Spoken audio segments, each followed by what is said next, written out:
is hard work, the work of generations. The gains are often fragile. Sometimes we take one step forward and then two steps back. In countries held together by borders drawn by colonial powers, with ethnic enclaves and tribal divisions, politics and elections can sometimes appear to be a zero-sum game. And so, given the difficulty in forging true democracy in the face of these pressures, it's no surprise that some argue the future favors the strong man,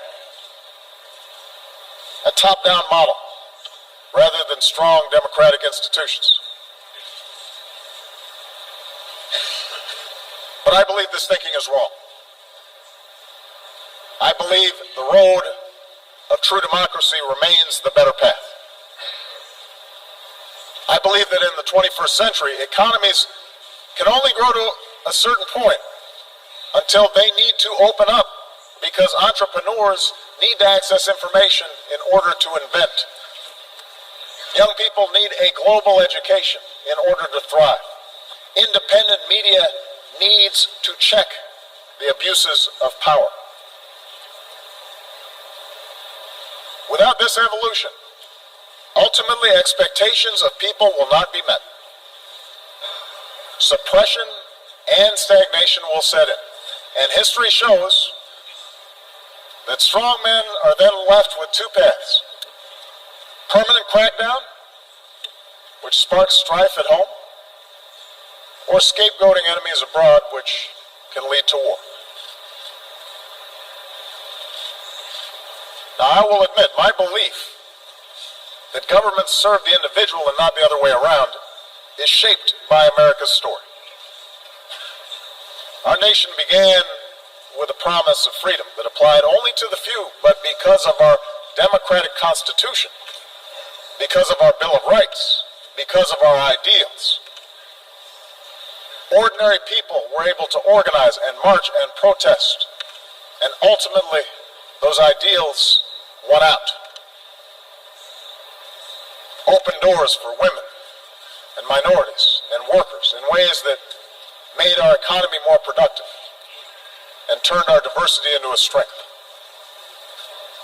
That gave innovators the chance to transform every area of human endeavor. That made it possible for someone like me to be elected President of the United States.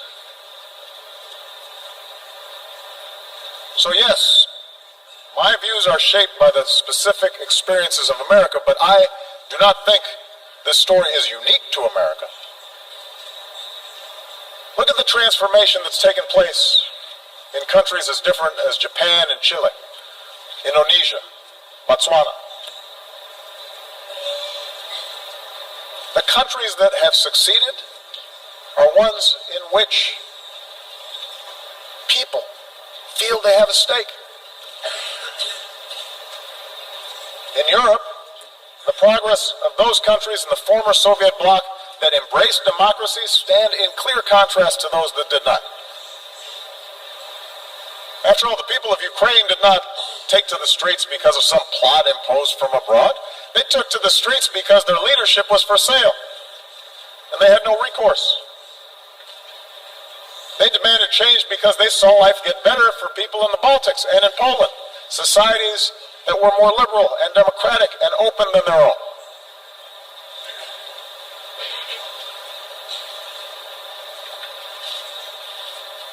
So those of us who believe in democracy,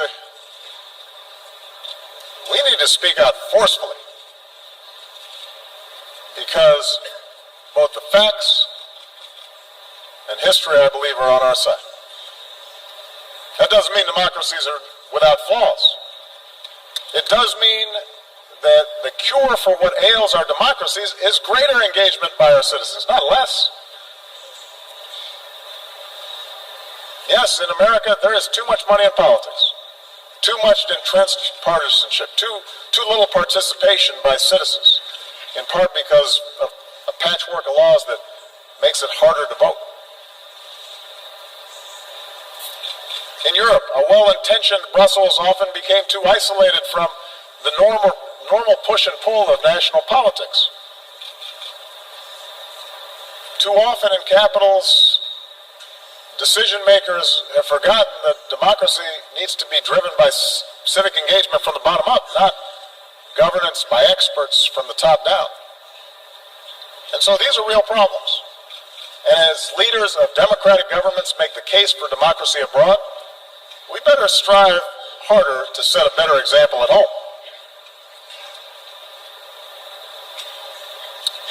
Moreover, every country will organize its government informed by centuries of history and the circumstances of geography and the deeply held beliefs of its people. So I recognize a traditional society may value unity and cohesion more than a diverse country like my own, which was founded upon what at the time was a radical idea, the idea of the liberty of individual human beings, endowed with certain God-given rights.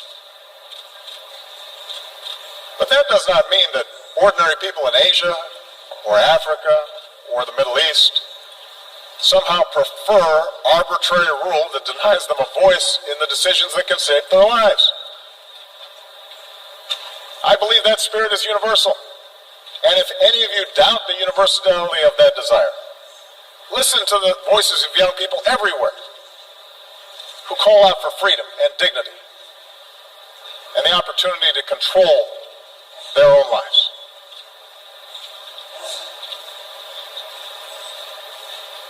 This leads me to the third thing we need to do. We must reject any forms of fundamentalism or racism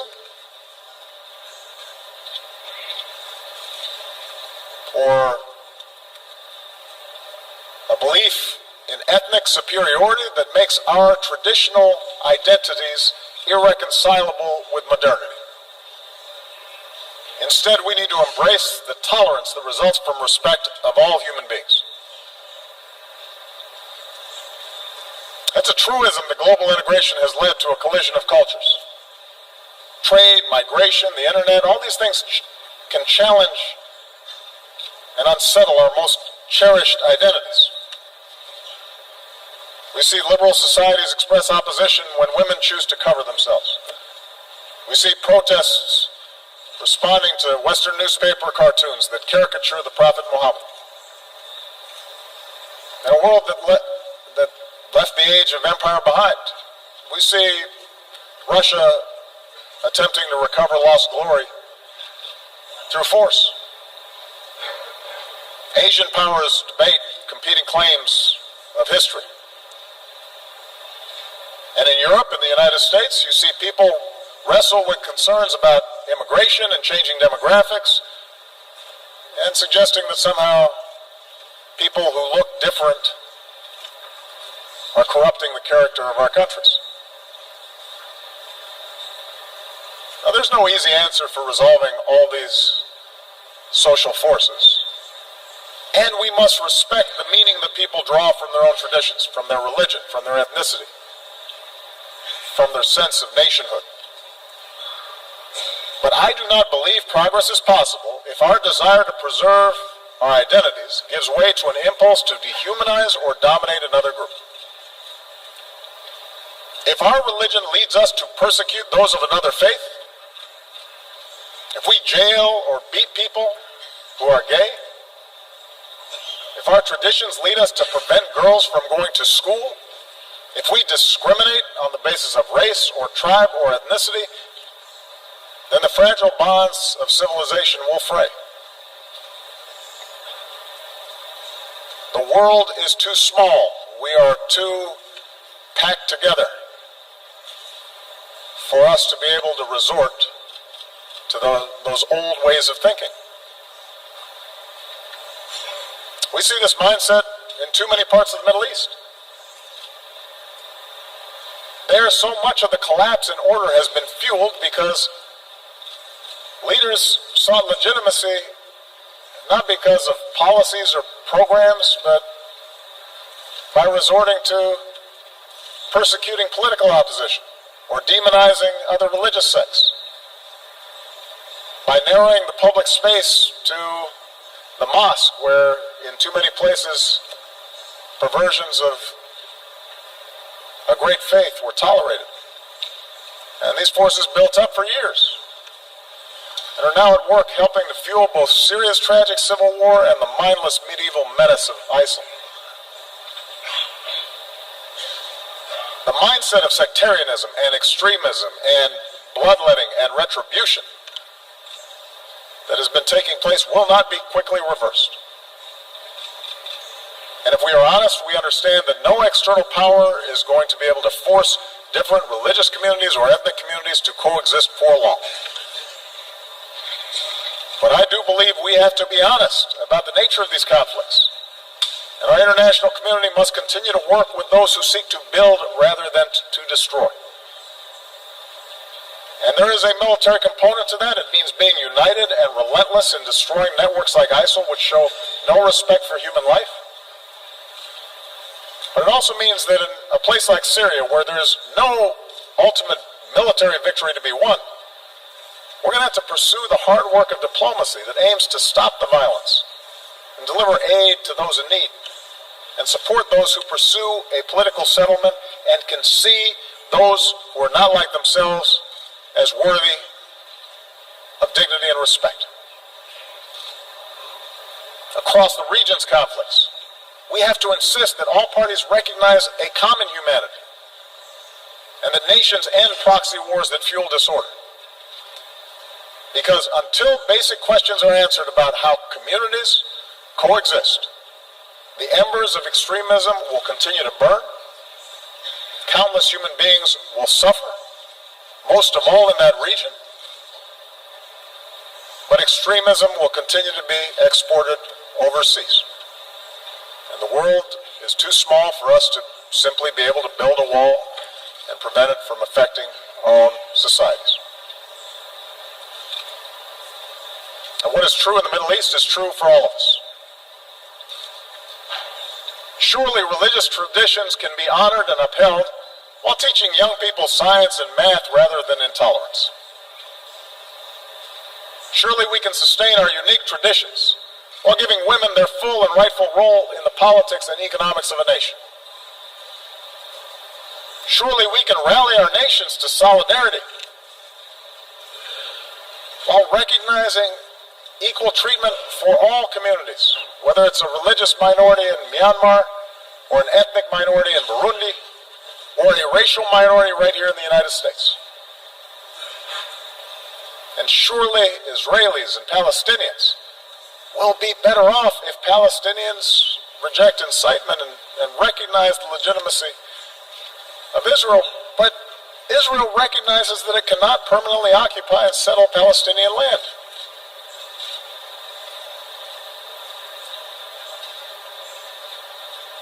We all have to do better as leaders in tamping down rather than encouraging a notion of identity that leads us to diminish others. And this leads me to the fourth and final thing we need to do, and that is sustain our commitment to international cooperation rooted in the rights and responsibilities of nations. As President of the United States, I know that for most of human history, power has not been unipolar. And the end of the Cold War may have led too many to forget this truth. I've noticed as president that at times both America's adversaries and some of our allies believe that all problems were either caused by Washington or could be solved by Washington. And perhaps too many in Washington believe that as well.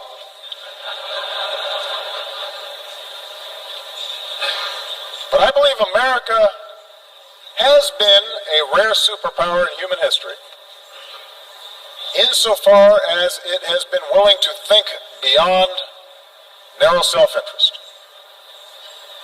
That while we've made our share of mistakes over these last 25 years, I've acknowledged some, we have strived, sometimes at great sacrifice, to align better our actions with our ideals.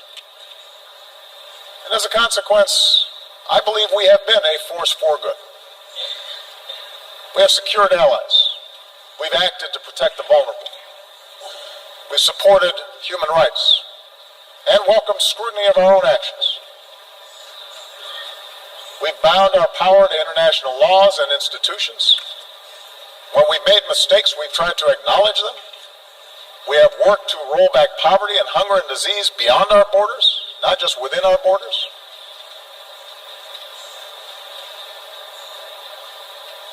I'm proud of that. But I also know that we can't do this alone. And I believe that if we're to meet the challenges of this century, we are all going to have to do more to build up international capacity. We cannot escape the prospect of nuclear war unless we all commit to stopping the spread of nuclear weapons and pursuing a world without them. When Iran agrees to accept constraints on its nuclear program, that enhances global security and enhances Iran's ability to work with other nations. On the other hand, when North Korea tests a bomb, that endangers all of us. And any country that breaks this basic bargain must face consequences. And those nations with these weapons, like the United States, have a unique responsibility to pursue the path of reducing our stockpiles and reaffirming basic norms like the commitment to never test them again. We can't combat a disease like Zika that recognizes no borders. Mosquitoes don't respect walls, unless we make permanent the same urgency that we brought to bear against Ebola, by strengthening our own systems of public health, by investing in cures and rolling back the root causes of disease, and helping poorer countries develop a public health infrastructure. We can only eliminate extreme poverty if the sustainable development goals that we have set are more than words on paper. Human ingenuity now gives us the capacity to feed the hungry and give all of our children, including our girls, the education that is the foundation for opportunity in our world. But we have to put our money where our mouths are. And we can only realize the promise of this institution's founding, to replace the ravages of war with cooperation, if powerful nations, like my own, accept constraints. Sometimes I'm criticized in my own country for professing a belief in international norms and multilateral institutions, but I am convinced that in the long run, giving up some freedom of action, not giving up our ability to protect ourselves or pursue our core interests, but binding ourselves to international rules over the long term enhances our security. And I think that's not just true for us. If Russia continues to interfere in the affairs of its neighbors, it may be popular at home, it may fuel nationalist fervor for a time, but over time it is also going to diminish its stature and make its borders less secure. In the South China Sea, a peaceful resolution of disputes offered by law will mean far greater stability than the militarization of a few rocks and reefs. We are all stakeholders in this international system, and it calls upon all of us to invest in the success of institutions to which we belong. And the good news is that many nations have shown what kind of progress is possible when we make those commitments. Consider what we've accomplished here over the past few years. Together we mobilized some 50,000 additional troops for UN peacekeeping, making them nimble, better equipped, better prepared to deal with emergencies. Together we established an open government partnership so that increasingly transparency empowers more and more people around the globe. And together, now, we have to open our hearts and do more to help refugees who are desperate for a home. We should all welcome the pledges of increased assistance that have been made at this General Assembly gathering. I'll be discussing that more this afternoon, but we have to follow through even when the politics are hard. Because in the eyes of innocent men and women and children who, through no fault of their own, have had to flee everything that they know, everything that they love, we have to have the empathy to see ourselves. We have to imagine what it would be like for our family, for our children, if the unspeakable happened to us. And we should all understand that ultimately our world will be more secure if we are prepared to help those in need and the nations who are carrying the largest burden with respect to accommodating these refugees. There are a lot of nations right now that are doing the right thing. But many nations, particularly those blessed with wealth and the benefits of geography, they can do more to offer a hand. Even if they also insist that refugees who come to our countries have to do more to adopt to the customs and conventions of the communities that are now providing them a home.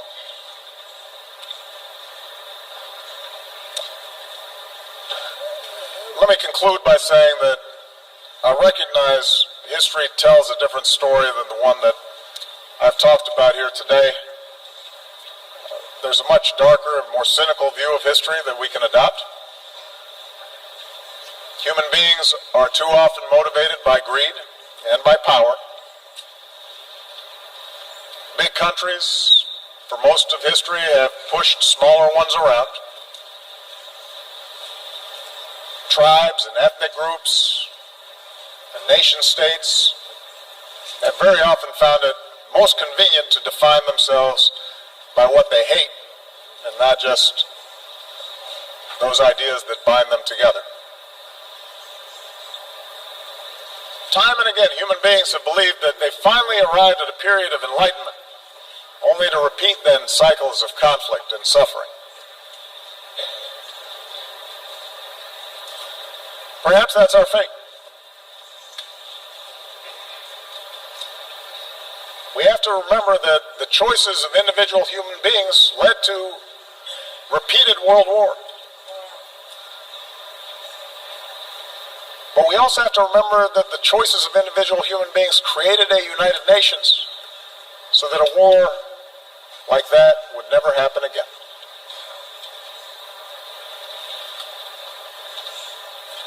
Each of us, as leaders, each nation, can choose to reject those who appeal to our worst impulses and embrace those who appeal to our best. For we have shown that we can choose a better history.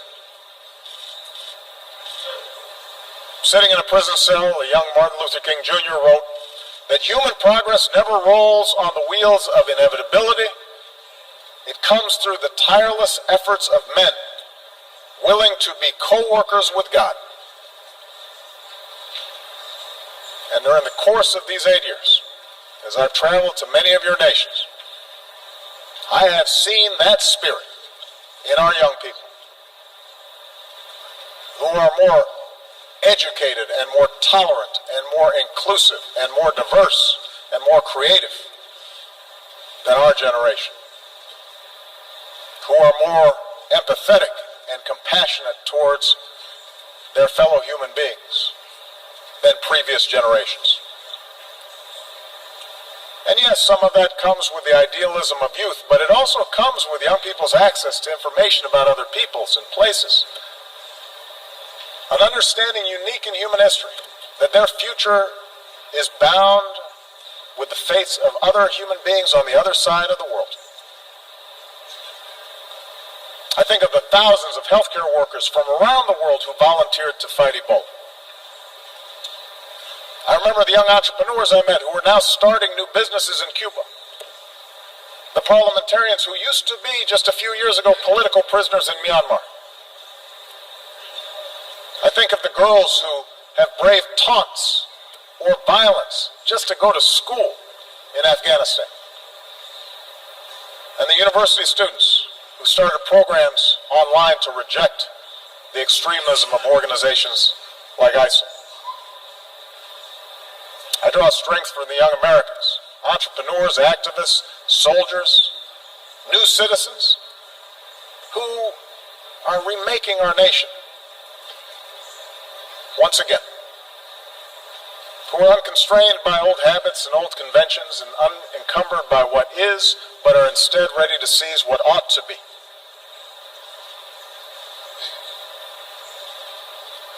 My own family is made up of the flesh and blood and traditions and cultures and faiths from a lot of different parts of the world. Just as America has been built by immigrants from every shore. And in my own life, in this country, and as president, I have learned that our identities do not have to be defined by putting someone else down,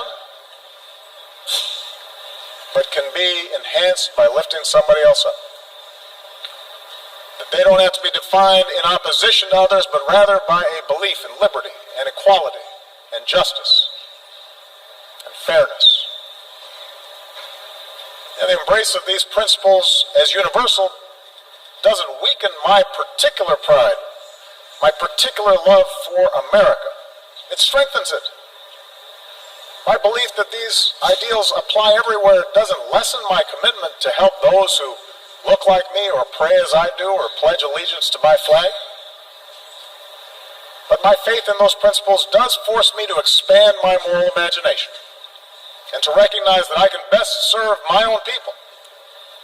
I can best look after my own daughters by making sure that my actions seek what is right for all people and all children and your daughters and your sons. This is what I believe, that all of us can be co-workers with God. And our leadership and our governments and this United Nations should reflect this irreducible truth.